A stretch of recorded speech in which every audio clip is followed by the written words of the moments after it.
This show is sponsored by the National Association for Primary Education. Hello, my name is Mark Taylor and welcome to the Education on Fire podcast. The place for creative and inspiring learning from around the world.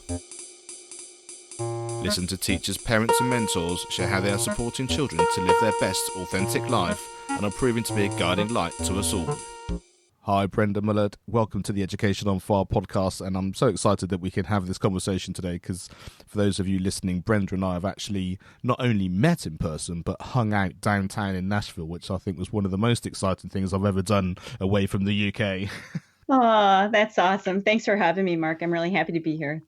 So today we're going to be talking about art, and obviously as a musician myself, the whole idea of the arts, whichever part of that we come to, I think is so important because it connects us to an expression of ourselves. And I think it's, as the curriculum starts to be sort of brought narrower and narrower within the system, I think having opportunities to be able to do it from people who really know what they're doing online, and especially in the current situation, I think having these opportunities, and Brenda does have the opportunity for you to do online stuff with her, which is actually fantastic. But let's start a little bit about your sort of day-to-day art life and how that works within the school system. Sure. So I am in Wisconsin, United States. Our day-to-day classes, basically, I'm currently teaching at a middle school level. I have taught kindergarten all the way through high school, even taking on student teachers at university level.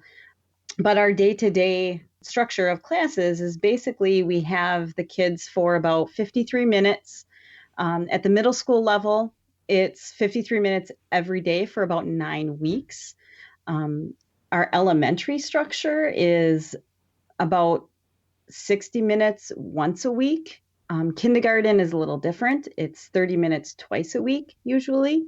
And then our high school is very similar to the middle school level. The high school level is about 53 to 60 minutes every day for about 9 weeks. So it's broken into quarters for the intermediate level classes. So does that mean you do a 9-week course and then that's it for the year, or it comes backwards and forwards throughout the year?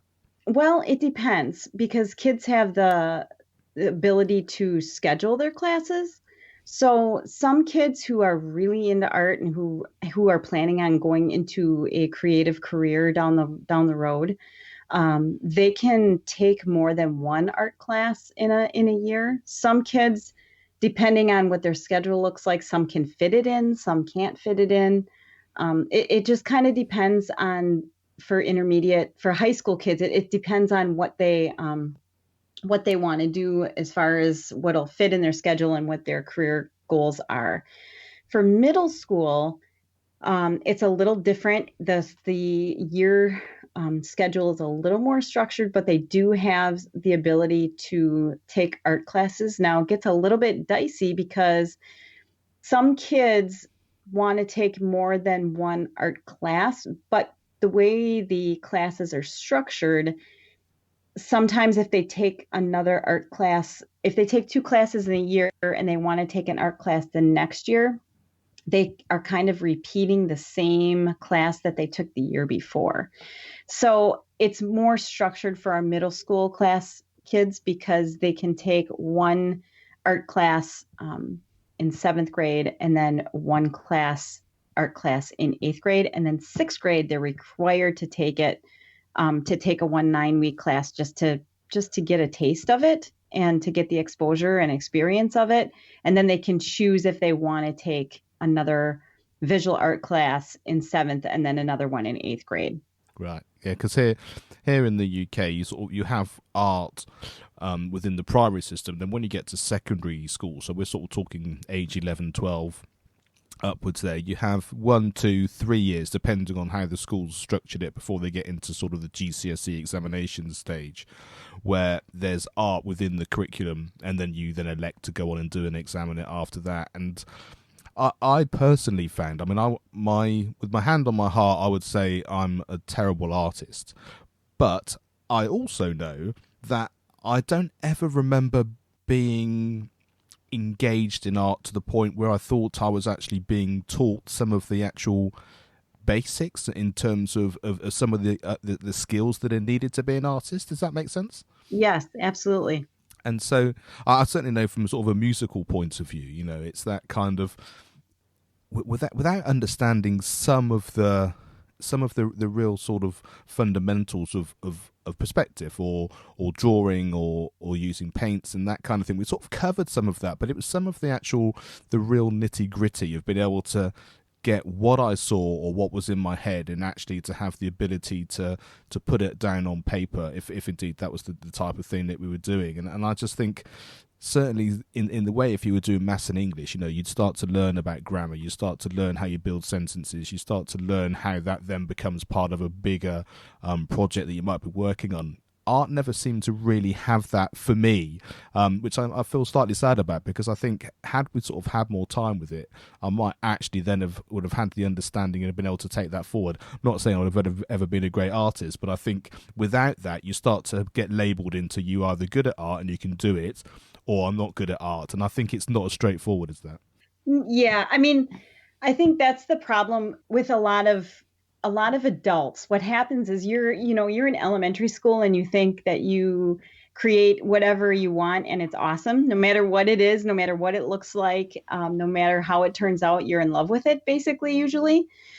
And then once we hit middle school, for some reason, we start to judge ourselves. We start to have to think, usually we think other people are judging us and judging what we make. And really, I mean, let's be honest, they probably could care less. But for ourselves, we start to judge, what we know, what we think we know, what we think we can do. And I think that's across the board with a lot of things, whether it be visual art, whether it be music, whether it be, other core class areas, if it's athletics, whatever. But I think a lot of the problem is that I find people, kids, adults, they want to create, they want to make things, they see something that they think is cool or neat, and they want to reproduce it. And one thing is, like you said, they don't know the basics of what it actually takes to create that thing or that piece of artwork. So they don't understand that, there's color theory developed into what they're doing. There's, like you said, perspective that needs to be brought to attention of what things are overlapping each other. Why is one thing smaller than the other? Why, there's all of these little elements and principles of art and design that it takes to make really, really good artwork. But we lots of times don't understand how those all work together to make good artwork. And when I say good, that's a very vague definition of everybody's idea of what's good is different. But I think when you can understand maybe some of the art history of where things come from, why the artwork that we see today takes on a look the way it does, because it's, everything in history repeats itself. You realize that the idea of maybe something that you wanted to create, it is not your original idea. They're really in visual art. There's really no, if you think about it, original ideas that come up today and now. It's usually something that was brought through, that history has kind of developed or evolved, but it started somewhere. And I can guarantee pretty much things don't start, unless it's technology based, maybe, that things don't start just right now. If that makes sense. Does that make sense? Yeah, absolutely. Because you've either seen it, you've heard it, or it's a reinterpretation of something, even if you can't remember what it was. Right. That sense of, I guess it's a bit like a musical scale. There's only so Right. many notes, and you can rearrange them in different orders and in different ways. But the chances are, it's a version of something, and it just depends on how close the reinterpretation is to something that you then recognize. Right. And I think lots of times when adults or even kids, like, there's so many people that say, I can't draw a stick person, I can't draw a straight line, I can't. And really, in essence, I feel like it's you just haven't had the right teacher. You just haven't had the right teacher. You haven't been exposed to somebody who, one, is teaching in a way that you understand, and that it is either fun or interesting for you to learn, or they're not speaking your educational language. Everybody learns in a different way, and whether it be auditory or visual or whatever way that you learn, you just haven't found the person that can teach you the way that you learn the best.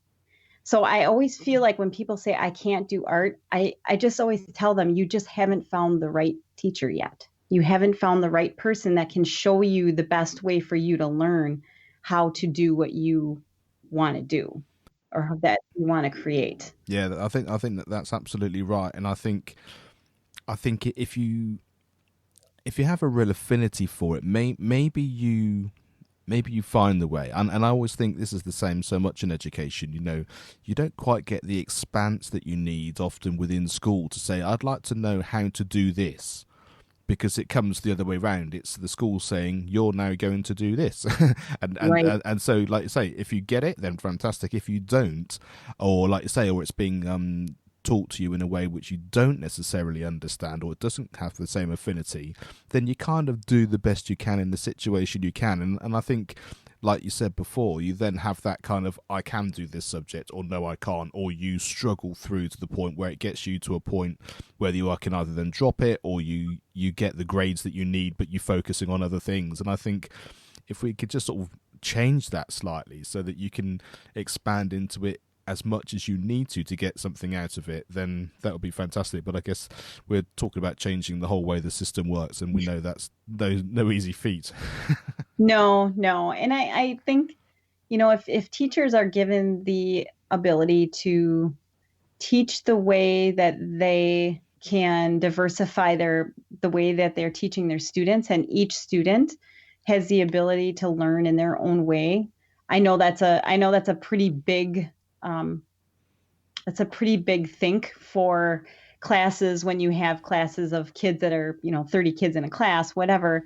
But I think when you start to have the ability to actually teach the individual child versus a huge group, as an educator too, you will see those light bulb moments where there's just this, all of a sudden, this idea of they understand, they get it, they have pride in what they're doing. It's just it's a whole different feeling for kids, but it's a whole different feeling for the teachers as well.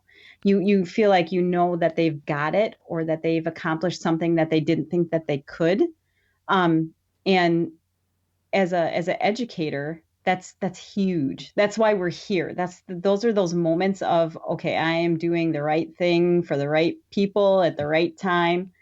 And those are those educator moments that you kind of live for. Absolutely. And I it's interesting because I do get that on a fairly regular basis in when I'm teaching drums and percussion, because it might be that we're covering the same material, but do I do the same lesson twice? Absolutely not, because a lot of the time it's one-on-one. So you have that ongoing dialogue. Do you understand this? Try this, do that. Right, okay. Have you thought about it this way? Let me show you this, or whatever it happens to be. And you're right. You can you find the sort of the furrow which works for that person. You like to say, whether it's a bit more visual, it's a bit more oral, or a bit more kind of using different senses in a different way. But you can only get that when you have the time, and it's that sort of individualized thing. And that's the reason I really love the way that you can do things online now, as well as just having large class lessons, because it's that kind of, if you're not getting what you want from something, you can find a way now to go out and get it in a different scenario. And I think that's really going to be huge for people, especially if you're not going to put all your energy into one subject in terms of making it your career, but it's an integral part of who you are. Then that's really important. I sort of think a lot of the people that I've worked with in the past, doctors, who just have their sort of scientific brain, gone to university, have got their work mode going, and then I see them years later. It's like, but I need to play my violin again, or I need to play my trumpet again, because that was such an important part of who I was. But how do I go about doing that now? And I think art for so many people is the same thing, and it's so important to everybody to have that creative element, whether it's something you're taking into a profession, but actually if it's just a personal thing for you.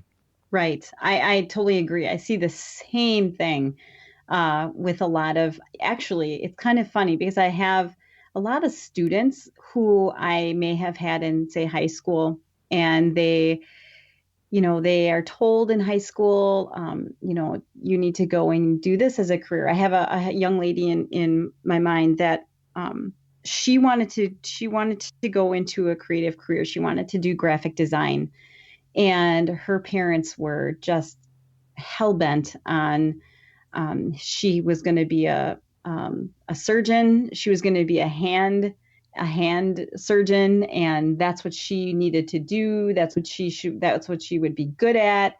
And she, I was like, okay, I knew in my heart, I knew she'd come back. I knew she would. But when you have parents telling you what you should be doing versus, what you kind of want to do as a high school kid, you're going to follow your parents' advice probably.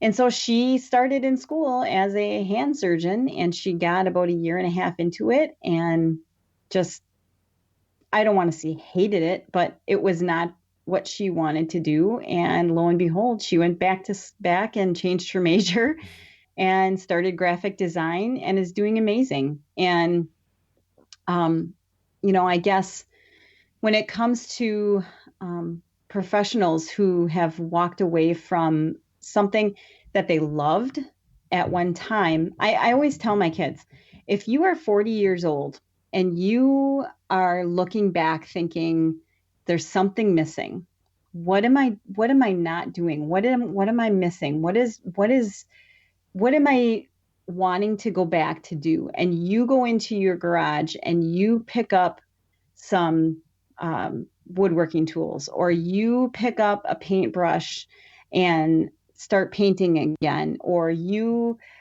grab some clay and you throw yourself onto a potter's wheel and you start doing pottery, or whatever it is that you found that you loved doing in high school or whatever. And you get creative and you start working in that side of your brain again, and you find ultimate joy, whether it's three-dimensional or two-dimensional work, and you find that happy place again. I have done my job as an art teacher. I have done my job because you have come back to realize that what you were missing was the creativity that you used to love. Yeah. And so I always feel like whether it's a doctor, a plumber, electrician, teacher, whatever, I think everyone has a creative side to them, and sometimes they just bury it. And then when they realize that that's the part of their life that's missing, and they come back to it as educators in a creative field, I think that's where we can hang our hat and say, "Yep, I'm done." I did my job. That was what I was meant to do. I think that's so important, and I think even having this conversation, which I love, it's why I love the podcast so much. It's that ability to be able to say, you don't need at any point to get rid of anything if you love it, because it's the essentialness of who you are and your expression, and however you fit it into the framework of your life, you should keep it going if it gives you joy, because it's going to give you something which you need to express in some way or another. And I think that's so important. And tell me a little bit about how art was for you, because you obviously made it into your career and you must have had that passion for education as well, and how that started to morph, because obviously, like you say, you have the option of teaching adults as well as children now. So how did all that sort of come about, and how did you manage to maintain that as you were going through your education years?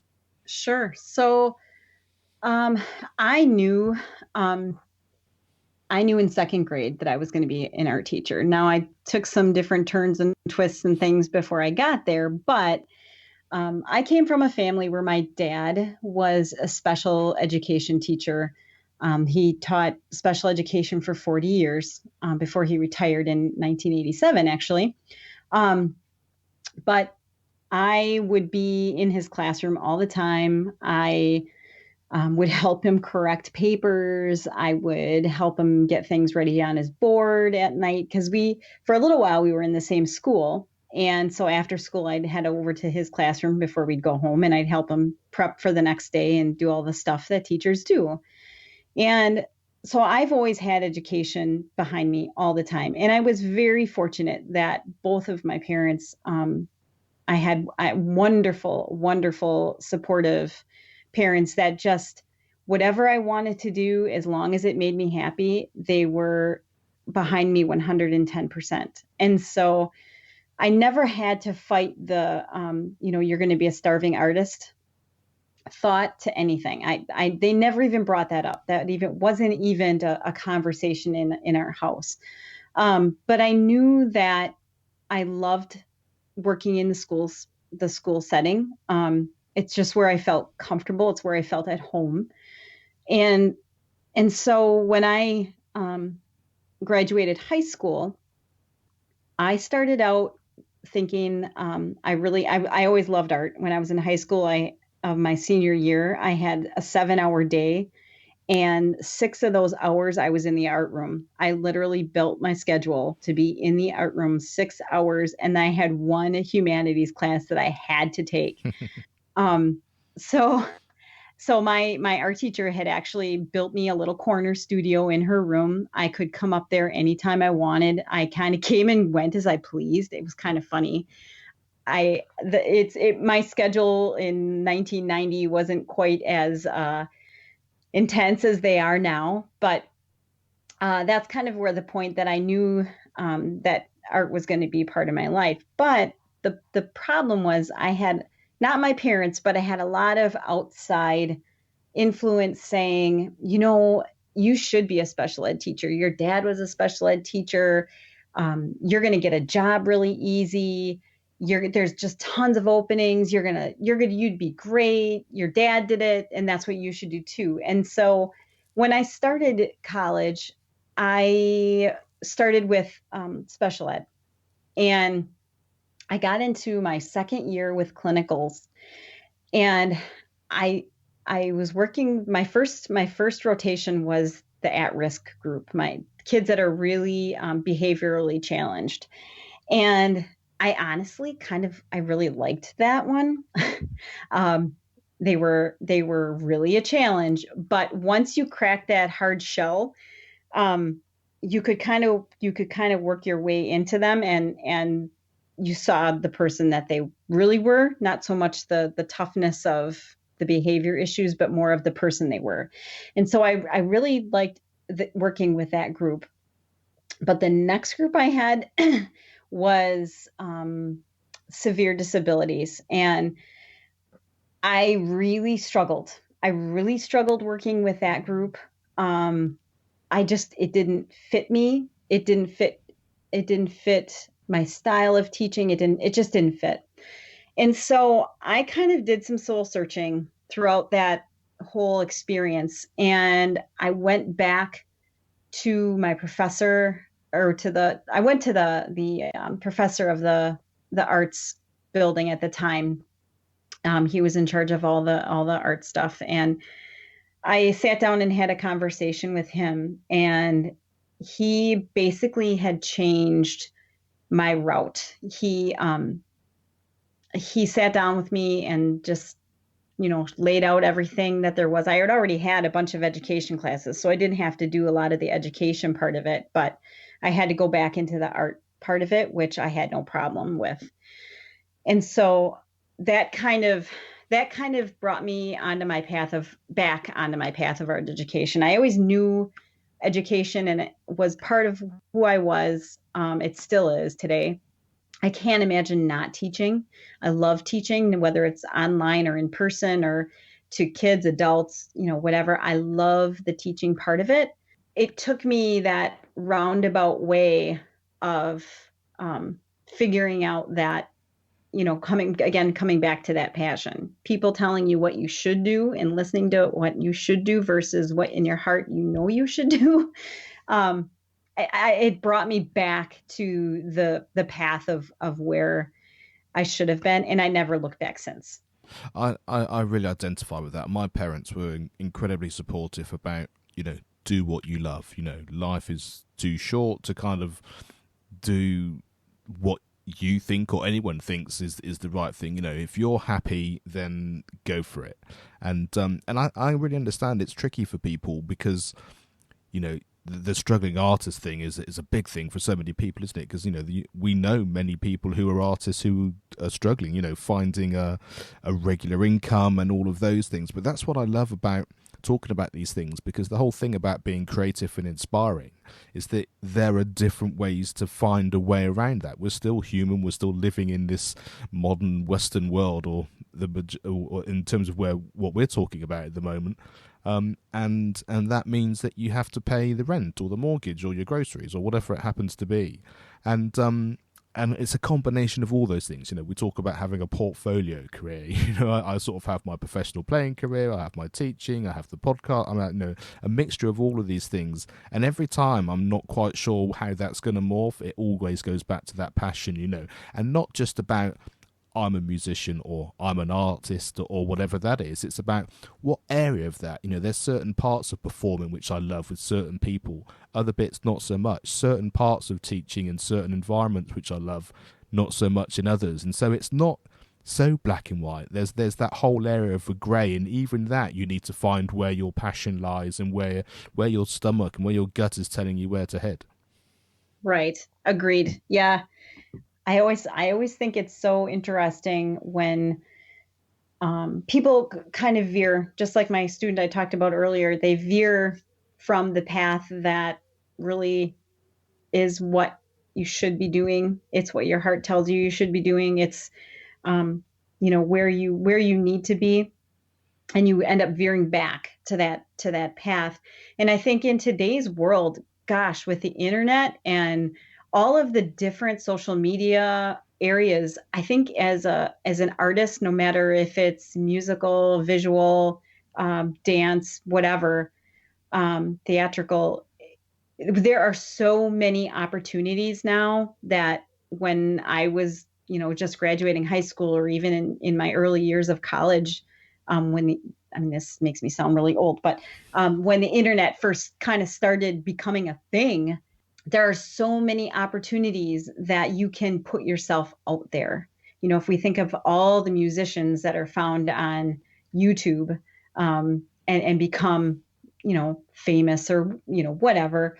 I guess you don't need to necessarily be famous to make a good living at what you do creatively. But if we look at all of the different ways that people are now found, there's really, if you are really willing to put yourself out there and you are really ready to, see the good, bad, and ugly, because you'll see it all, as a creative, there's nothing stopping anybody today from being successful at either making art, creating music, dance, theater, whatever art area that you are a part of. There's nothing stopping you from becoming successful if you are willing to put in the work and the time and the learning and all of that good stuff that you need to be successful online.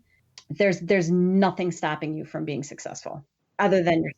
Yeah, absolutely. And the irony, of course, of that is the fact that you are creative already. You are that type of person. So we should have, as a creative person, you should have those skills to really help you sort of go through all of those different options as well. So let's take that full circle now then. So tell us exactly sort of your breadth of artwork, as it were. How does your life sort of split up between being in school, your online world, and also how you sort of went from that being an educator in a more traditional sense into this kind of entrepreneur educator? Sure. So I would say probably about 5 years ago, there was an article in Artist Magazine And it was about a gentleman who taught art classes online. And his name was Matt. And I had sent him an email and reached out to him just on a whim, thinking, well, if he answers, great. If not, great too, whatever.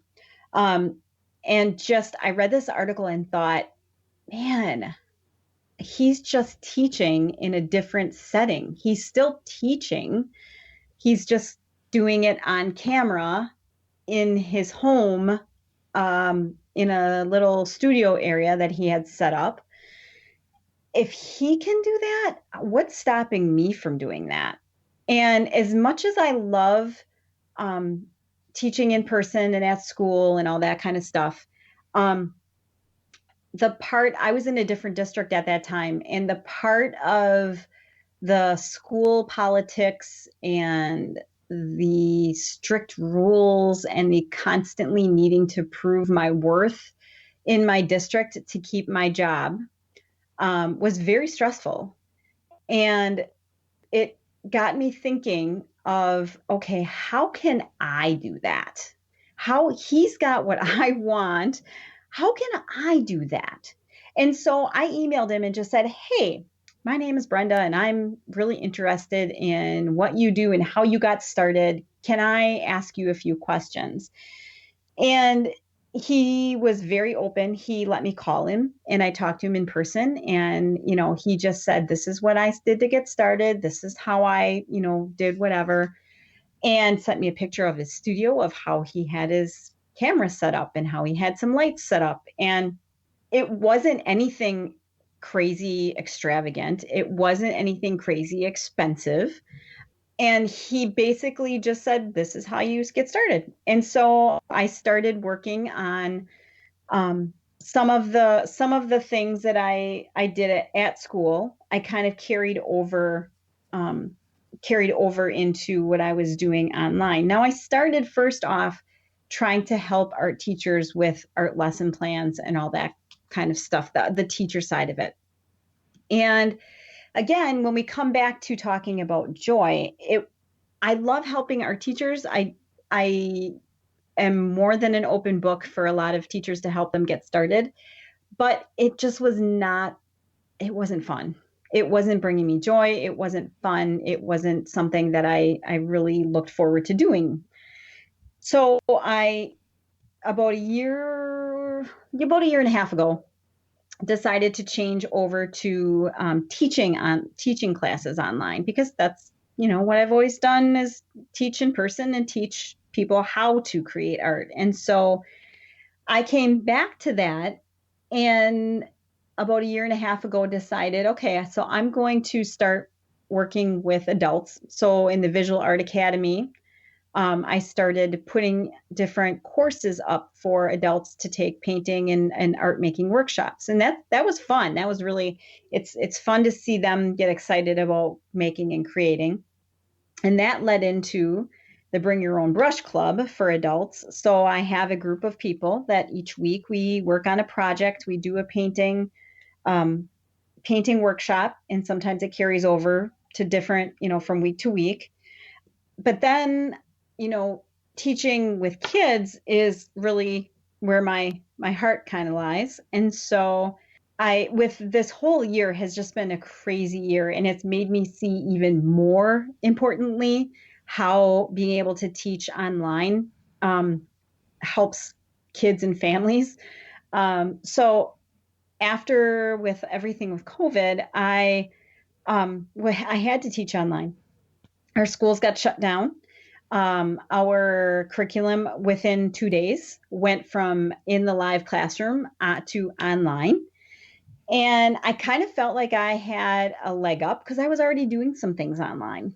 I was already teaching things online. And so for me, I already knew how to set up my camera. I just used my iPhone, and I could, set it up in my little studio I already had set down in my basement. I know Google Classroom and I know Google Meets, so I could do a live lesson with my kids for my regular classroom. Um, and so I was like, boy, okay, I am on to something. I am on to this teaching online with kids. I know how to do it. I know Google Meets. I know the capacity. I know I can have 250 kids in one place at one time. They can see me. They can talk to each other. They can see what I'm doing and how I'm creating, and it's so exciting and it's so amazing. The doors. I know COVID has I don't want to say ruined a lot of things. It has changed a lot of things, but I tend to look at it as the opportunities that have opened up for me and the opportunities that I am able to now give kids online in a different way is super, super exciting. It's a whole nother way of looking at things. And I think once educators can see that, yes, it's a hard transition. And if you have no idea how to start it or how to do it or what you're doing or any of that, it's a little more difficult. But for those of us that have been doing this stuff online for quite a while, it's an exciting adventure. It's an exciting adventure in a new way to reach more families, more kids, give them more experiences, um, give them more experiences on how to make art, how to learn art, how to do all kinds of different things. I love that, and I love the fact that again, it's this thing about being creative. It straddles everything there, and what you've just talked about. It doesn't just straddle school lessons and online lessons. It straddles the fact that they're school lessons that are online, and like you say, the COVID situation has made that a reality for so many of us. But there are opportunities as well as struggles and challenges. You're absolutely right. And so to then be able to broaden that, to then be able to offer it to individuals who want to be able to learn more art, or I would say to spread their creative wings in a way that they want to, that's really exciting. And I think that not has to be the way the world is going, but, I think about, I've talked about this before, about becoming a podcaster. I didn't learn that in school. I didn't then go to podcast college. I didn't then, everything I needed was out there. It was just a question of finding the right people, surrounding myself with the right people, learning the things that I needed to. All of it was sort of backwards and forwards online on a course, or being inside a membership group, or anything, those sorts of things, which just really made it possible. And then, like you say, you still have to put the work in. You still have to kind of make it happen. There's still that process of thought about how do I go from A to B, but it's just creating those steps. And I think just even modelling that is incredibly important for kids as well as the parents as well, let alone the actual thing that you're teaching itself. Yep. And the nice thing with things like Zoom and Skype and Google Meets and all of these different outlets that we have, you know, people and kids can see you, versus watching a video. Or, I for a long time, I've had people tell me, mostly adults, say, well, I can go on YouTube and I can find that video for free of how to do that. Well, that's great. You can do that. And my kids, I have 3 kids. They use, my 2 boys especially use YouTube all the time. My youngest just built a skateboard ramp from learning from YouTube how to build a skateboard ramp. And there's places for that kind of instruction, of where it's a one-way street instruction. But when kids are learning, especially art and things, I feel like there needs to be a two-way street of instruction. There needs to be give and take and conversation.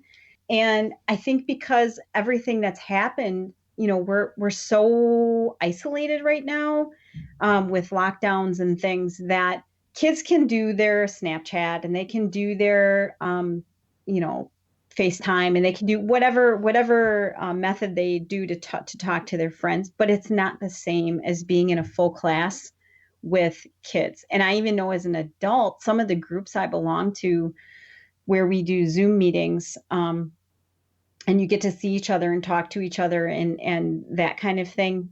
It's missing, if you are just watching a video on how to do something. And so I feel like it's just a missing piece if you are getting instruction that you're just watching and not getting feedback on. And also, like with Skype or whatever, you can ask questions and get your questions answered by somebody who knows what they're talking about. I'm very impatient when it comes to like I need to know this right now.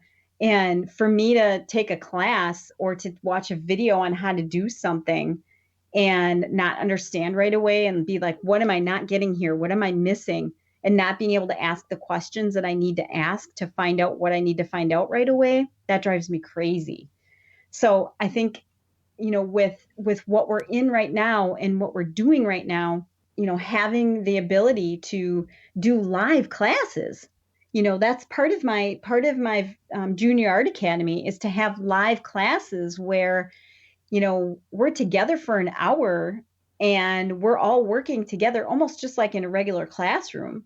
But kids are able to talk to each other. They're able to talk to me. They're able to be in a regular kind of classroom setting, but that's online. And really take us into exactly what the Junior Academy has to offer and all of that, because that's so exciting, that sense of that being together even though it's online, and that amount of time and that creativity. So take us through how that works. Sure. So each week we go into a project. We either talk about a little bit of art history and do an activity with the art history pieces. There's also just some, I call it arting around, some activity kind of exercises that kids are exposed to. And so what happens is with our projects each week, we will all hop on a Google Meets. We are able to, I'm able to show my project, my board, my whatever I'm working on that in that week. Each week is a different medium. It's a different, like the first week in September. We are looking at for the younger group. So the younger group is kindergarten through second grade. We will be looking at full my size scarecrows. So about as tall as they are, creating scarecrows that move. So we're looking at kinetic movement. We're looking at parts of the body and where they move. We're looking at proportion. We're looking at face proportion, and we won't be making realistic looking eyes and nose and mouth. We'll be looking more at scarecrow kind of things, but talking about emotion. How do you want your scarecrow to look? What is your scarecrow feeling? What movements can your scarecrow make? And so, we're looking at different parts of art with the elements and principles of art and design, as well as creating their piece of artwork. For my older kids for September, what we'll be doing is we're looking at leaves, different kinds of leaves, maple, oak, the different kinds of oak leaves, ash tree leaves, all different kinds of leaves. So we have kind of a little bit of science mixed in. But then also, kids will be able to either draw or trace the leaves that they choose. It's up to them. We'll be working on black paper, which is totally different. And then using a resist technique where we'll be using some oil pastels with simple Elmer's glue to create this really bright, cool piece of artwork talking about cool colors, warm colors, autumn colors, why do leaves change color, all those kinds of things in a project. So that's about a 1 or 2 week, depending on how fast the kids move. I'm going to kind of gauge it to kind of the kids and how fast they work. But then we meet and I'll be demonstrating and then they'll be working and then I'll be demonstrating and then they'll be working. And so we can show each other's, so, okay, put your paper up. Let me see where you're at. And so we can work together as a class and as a group to make it all come together. So each week there's a project. Each month is a theme. I have it where kids are able to ask questions, even if they're at home and they're working. We have a private Facebook group to where kids can ask questions. We have our art gallery in there, and then we'll have an artist of the week each week to show kids' work and what they're working on. And my hope is to be able to have kids send in a little video to me, telling me about the work that they're doing, what they like about the work that they did, just answering a couple little questions each week and kind of highlighting their successes. But yeah, in a nutshell, that's our Junior Art Academy. So each month is a different theme, each week is a different project. Lots of great little other activities and exercises for kids to learn elements and principles of art, which goes back to learning those basics of everything you need to be successful in art, but learning them, but maybe not even understanding or knowing that you're learning them until you understand and learn them, right? Absolutely. Yeah. So that's the Junior Art Academy in a nutshell. Fantastic. Now that sounds really exciting, and exciting not just in terms of obviously the quality and what people can get from that, but from an education on fire point of view. I love joining all these dots, and what I mean by that is the fact that no matter where you're listening to this podcast from or what you're doing, you're listening to Brenda. She's explaining what it is that she offers, and she lives in the United States. It makes no difference where you're living in terms of being involved in how all that works. Right. But also, just by having listened to the podcast, we could then morph and help and support everybody. So you've now got the opportunity to take part in that if that's something which you think would be really great for you to do. But also, Brenda is in our private Facebook group, and so she's part of our sort of extended Education on Fire community. And so you have that direct ability to be able to talk to somebody that you've heard on the podcast that's helping sort of grow our kind of essence of where we're going and what we're doing and how we can bring all of these skills and all this understanding together. And that's what I find really exciting at the moment, the way that we're not just talking about here's something that you can find online. We're talking about real people doing real things, and as we've been talking about, that real passion and understanding of why we're doing it and how we're doing it and the way that we're doing it, but also being able to be part of this sort of overall community as well. And I think that is the essence of how education will progress. It's a way that we can learn. It morphs and straddles school and online and personal and a system-based idea of learning as well. And that I find really exciting, because we're not waiting for someone to change the entire school system. We're understanding that even within those systems, we have control over some of the things that we can do as well. And here's how you can go and do it. Right. And I think too, with, I myself have 3 kids. I have one daughter who's a university student. I have a high school student, and I have a middle school student. And so I know things have been slowed down a little bit now, but I understand how busy families are and how those that choose to homeschool, their schedules are different than regular school schedules. So part of what I'm doing as well is also recording the live lesson sessions. So, say you are somewhere over in the UK and, it's 11 o'clock a.m. right now, my time. I know it's the evening time for you. Depending on what works better for people's schedules, things can be recorded and will be added to our group or the page, so that people can hop in and hop out as they need to, just because I know how busy families are.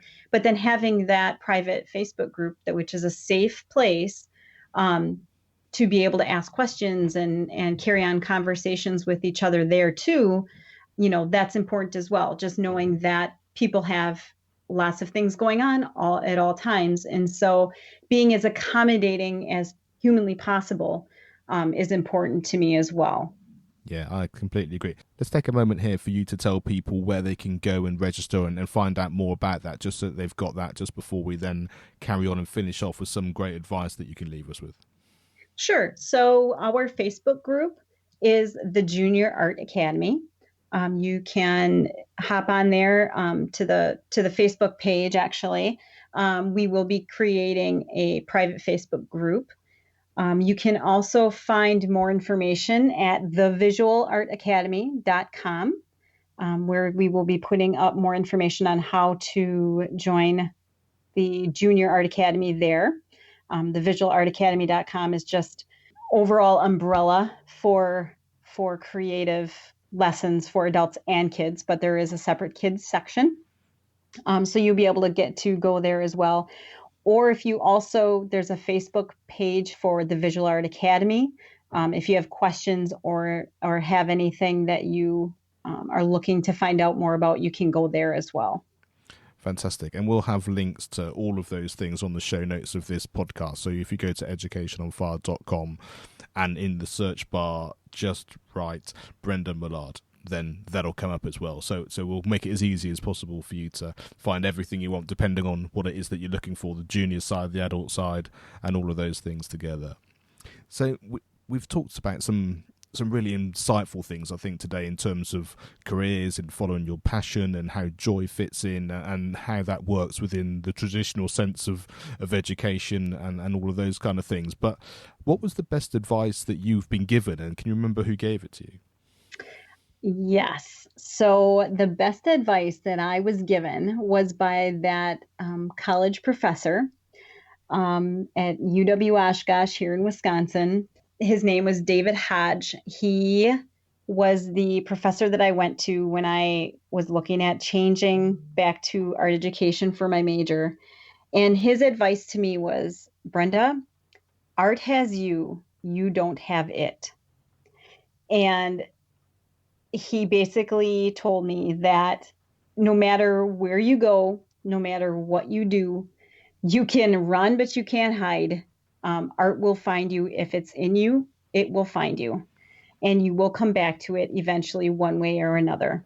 I love that. It's such a simple way of putting it, isn't it? But Yeah. it's so profound in that kind of, it's in you. It is you. You're expressing yourself through it, and no matter what the external side of it is, then and it links so well to that sense that almost everything that you have and need to know and want to explore is inside you, and that just sort of really confirms that. Right. That's exactly. Art has you, you don't have it. That's that easy. And what advice would you give your younger self now, looking back? I would probably tell myself to follow your heart. Follow what you feel is right, not what other people are telling you that is right. Do what makes you happy, and don't worry about trying to make money off of what you think you should do. Don't worry so much about the money, because whatever you do that you love, the money will follow.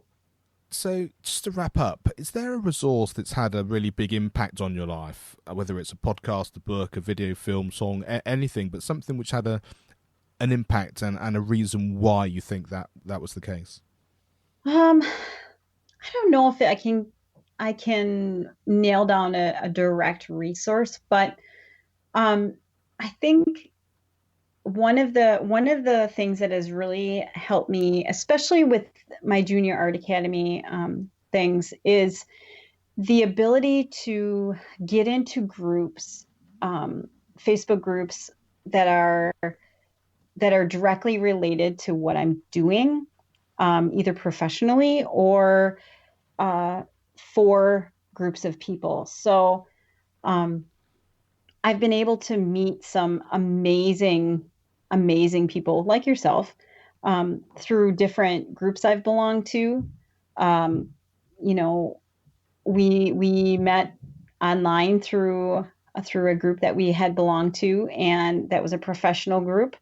And we were able to meet other people as well. I find that a lot of Facebook groups that I belong to, I kind of meet people through there, and then the relationship and the things I learn through them with them kind of evolves as time goes on. And it's through those groups that I think I learn the most of what people need, what people are looking for, they answer questions for me. They help me. They encourage me. I think it's just finding your crew, really, of no matter what it is that you are trying to learn, trying to teach, trying to do. It's finding people to surround yourself with that can push you forward, or that you can help, or that you're doing all the same things and you're working toward the same goals, that you can help each other out and work together with each other. I think that's, as far as a resource, I think that's probably been one of the most helpful, encouraging, growing professionally that I've done is through groups. I think that's right, and I think in this modern day and age, the fact that you can find people and so easily now, it's not the person down the road who might have the same interest in you. It's the fact that of the 7 billion people in the world, there are going to be many people that have the same interests. Now you can just go and find them, and like you say, the amount of, when you find your crew, I love that, the amount of support and help and understanding and guidance that you can get is just invaluable, and it was certainly true in so many aspects of what I've been learning, and sort of from an online experience, and the more and more I do it, the more and more friendly place I find it to inhabit. And I think when that then crosses over to, like you say, those personal relationships, the fact that, for example, we were able to hang out in Nashville for a few days on a conference, and then, to be able to experience that with a group of like-minded people, I think is powerful, and it is transformative. And even if things are constantly morphing, people are on that path with you, and they can really help and give you that guidance that you need sometimes when you're not even quite sure what that is. So I think that's incredibly important. I agree.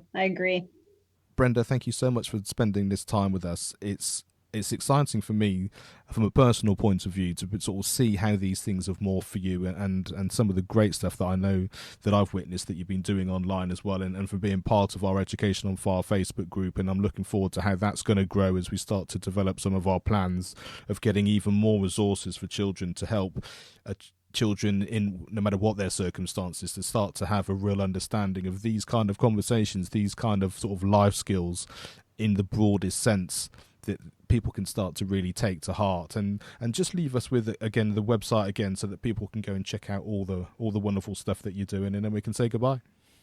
Sure. The website is thevisualartacademy.com.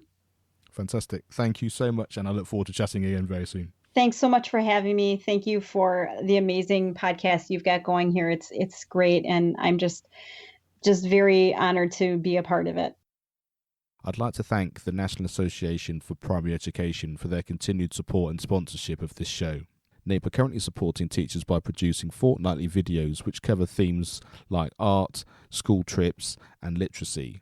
Also, they are giving away e-copies of their professionally produced journal, Primary First. To find out more about the association, please go to nape.org.uk. That's nape.org.uk. Thanks for listening to the Education on Fire podcast. For more information of each episode and to get in touch, go to educationonfire.com. Education is not the filling of a pail, but the lighting of a fire.